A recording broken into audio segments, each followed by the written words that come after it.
In the classic Nickelodeon show, Avatar, The Last Airbender, Prince Zuko of the Fire Nation is introduced as a disturbed teenager struggling to figure out the right path to take in this fragmented life. So there are 4 nations in this world, each representing the 4 elements: air, earth, water, and fire.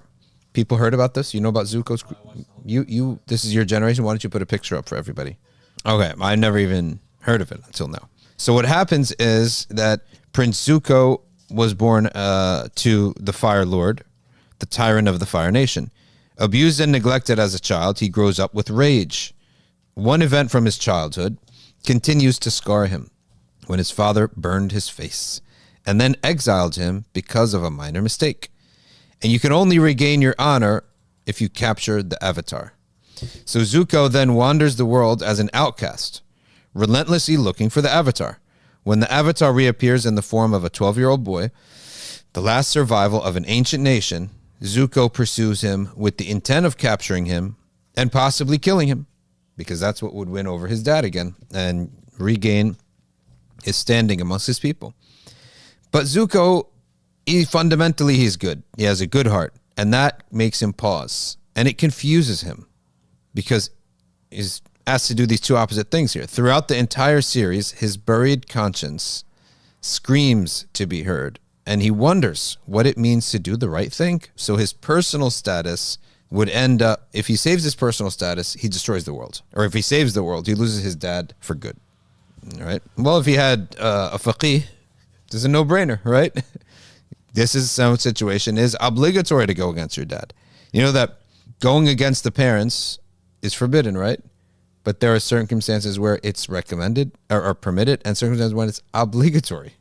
Sometimes it is obligatory to go against your parents, such as in a case like this.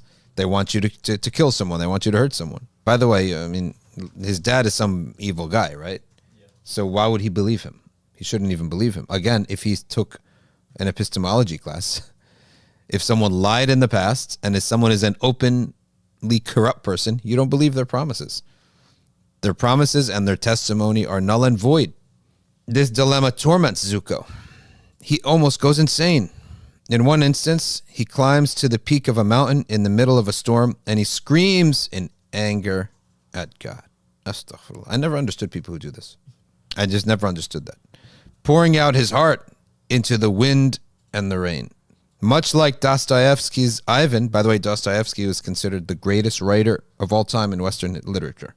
Ivan, in Dostoevsky's book, is completely fed up with the world. Lightning flashes, hit me, he says Zuko. He screams at heaven in a suicidal challenge. It's not like you're ever held back before. These shows are teaching kids to do this. You know that? Even if a character later on condemns it, or even if the kid later on changes his mind, psychologically it's still embedded in your head. That's why exposure is all that's needed. You know, when a guy makes a movie and he pushes a really touchy agenda or controversial agenda, but then he pulls it back within the movie, and then the rational viewers are like, oh, well, at least they pulled it back. Hey, it's in your head. You put the seed in everyone's head. They don't know how persuasion it works. Persuasion is not rational. Just the fact that it's in your head is enough, because they're going to put it in your head again and pull it back and put it again and pull it back until you become totally accepting of it. Nothing happens despite him wanting God to just destroy him. The wind and rain keep howling as the lightning flickers away. For the first time, Zuko breaks into tears. Unlike his father, Zuko has a moral conscience.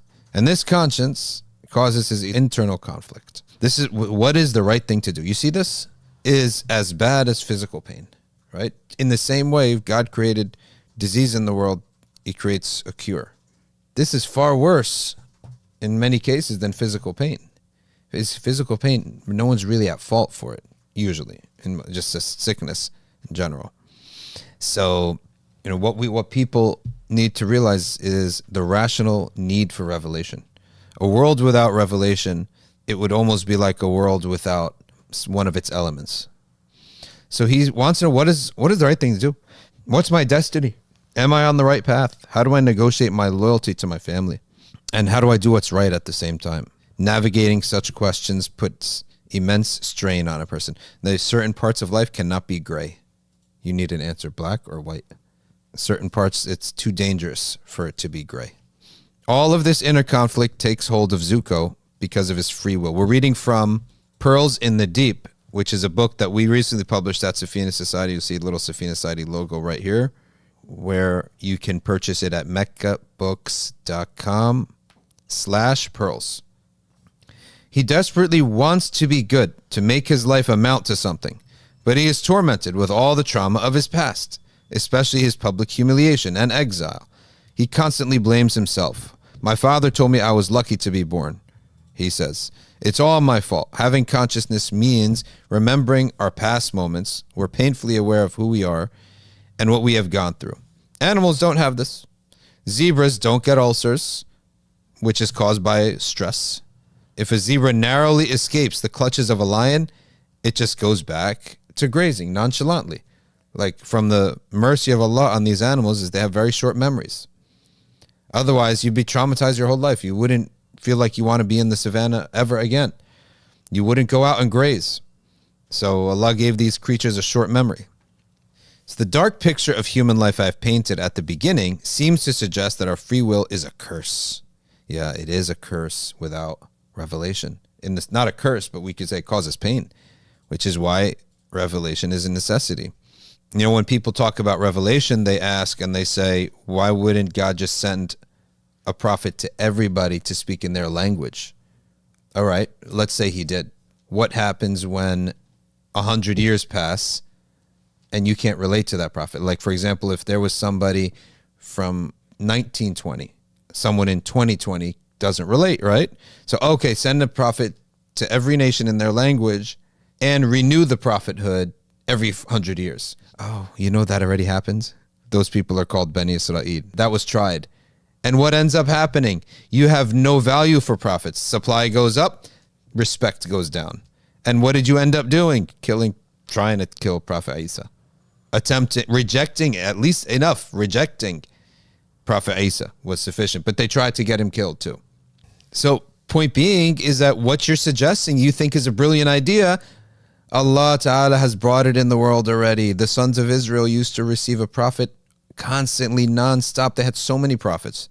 So much so you have in one town, you can have 2 prophets. In one lifetime, you may meet 20 prophets in your lifetime. But what did that do? It actually caused them to not value such a prophet. Prophethood was lost its value. He says here now, having to make sense of our lives and figure out how to act properly in the world seems like a burden that none of us asked for. In fact, God compares the journey of living a moral life to a steep, arduous climb along a highland slope. In verses from Surat Al-Balad, had we not guided him to the 2 towering highland slopes representing good and evil, yet he does not spring into action with determination and effort to climb the steep ascent. So why would God give us free will? What is the good in it? We seem to be missing something from this picture. The great heroes of history, including prophets, awliya, sages, scholars, transformed souls, all embrace moral responsibility despite the suffering that comes their way.